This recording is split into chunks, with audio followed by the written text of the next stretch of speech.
Stocking density and available bunk space play a significant role in determining both rate of gain and feed efficiency in growing dairy heifers. While the research on heifer feeding isn't quite as plentiful as it is in other areas of dairy nutrition, there are still some important findings for dairy producers and heifer developers. Welcome to Feedstuffs in Focus, our podcast taking a deeper look at the big issues in the livestock, poultry, grain, and feed industries. I'm your host, Andy Vance. Thanks for joining us. This episode is sponsored by Arm & Hammer Animal and Food Production and their science-hearted podcast, Food Chain Chats. Join me to check out a recent episode with former USDA Undersecretary Dr. Mindy Brashears, who gives some insights and projections for advancing food safety from the farm to the table. You can subscribe to Food Chain Chats wherever you find your favorite podcasts. In this episode of Feedstuffs in Focus, we talk with Feedstuffs columnist and longtime dairy nutritionist Dr. Al Kurtz about what the literature says regarding limit feeding heifers and the importance of bunk space. Dr. Kurtz explains that studies find yearling-bred Holstein heifers with free or restricted diet access gained about 9% more with about 1.6% greater intake when not limited in access to the feed bunk. It's an area that not many studies are done with because it's not easy to do. And this is with heifers that are about a year old or a bit older beyond that. And one of the reasons it's not easy to do is there aren't many places that are set up to do studies with heifers. Today, we're going to look at a facility that's in Marshfield, Wisconsin.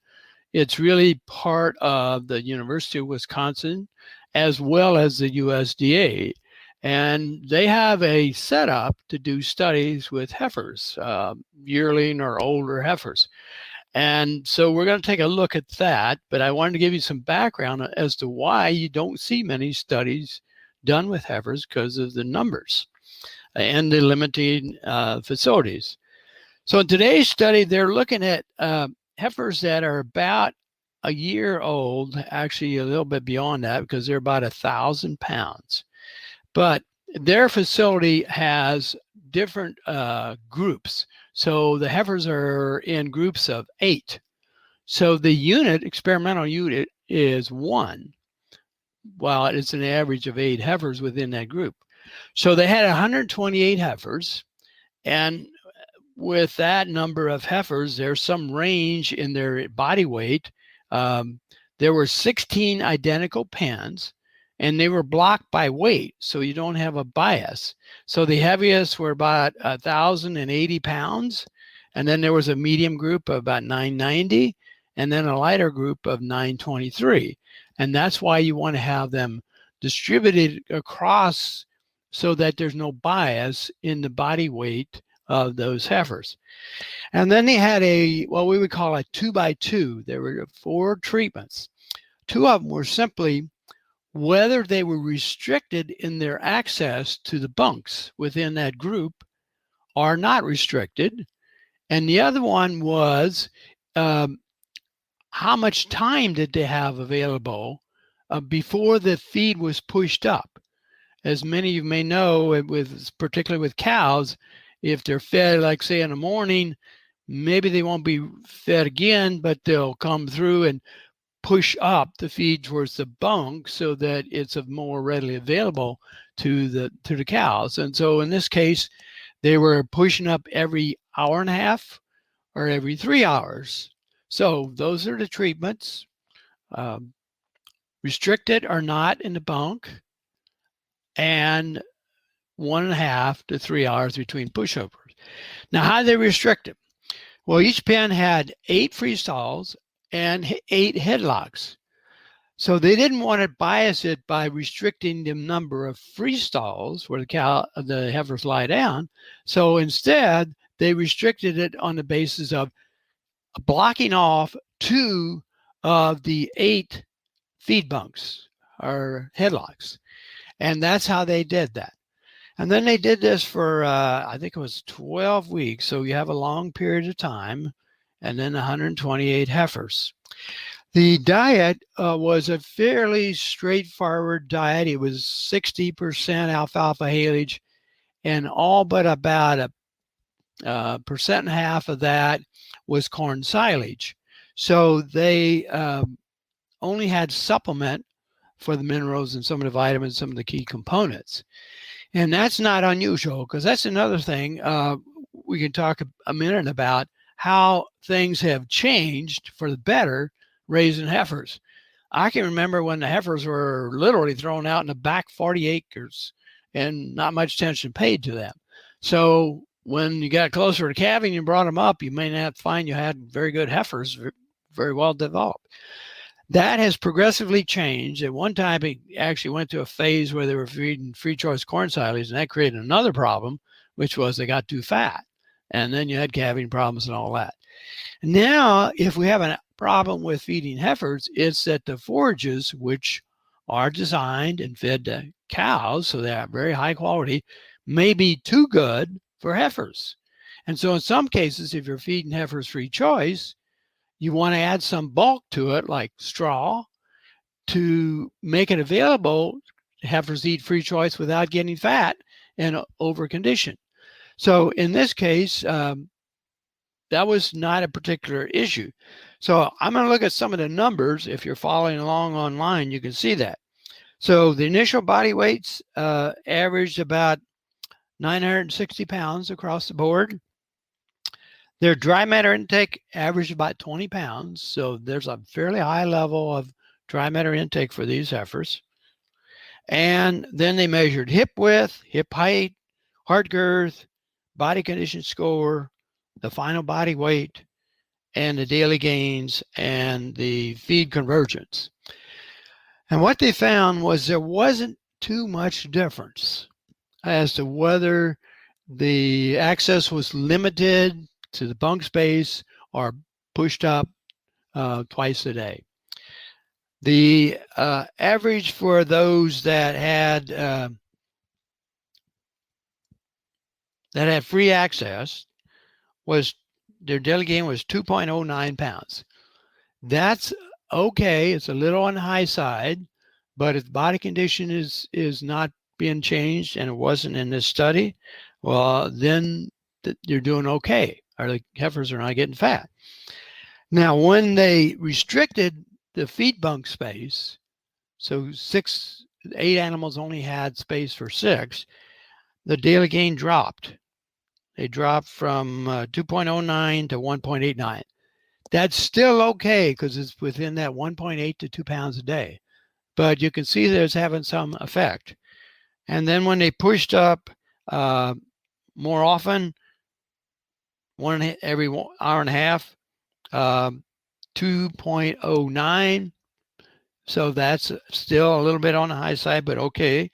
And when they pushed up every 3 hours, well, then it was 1.92. So, you look at that and you say, well, there's no big difference. So what's the take-home message? Well, there's several things to consider here. One is that I almost have to read this term if I can pronounce it right. But there's a Dr. Ken Nordland then at the vet school at the University of Wisconsin-Madison, did some interesting work in this area about the group activity of cattle. Cattle are what he called allomimetic.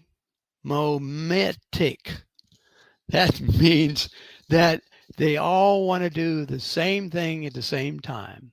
They're herd animals. So they all want to do the same thing at the same time. So we know that if you restrict access for dairy cows, it's going to affect them negatively.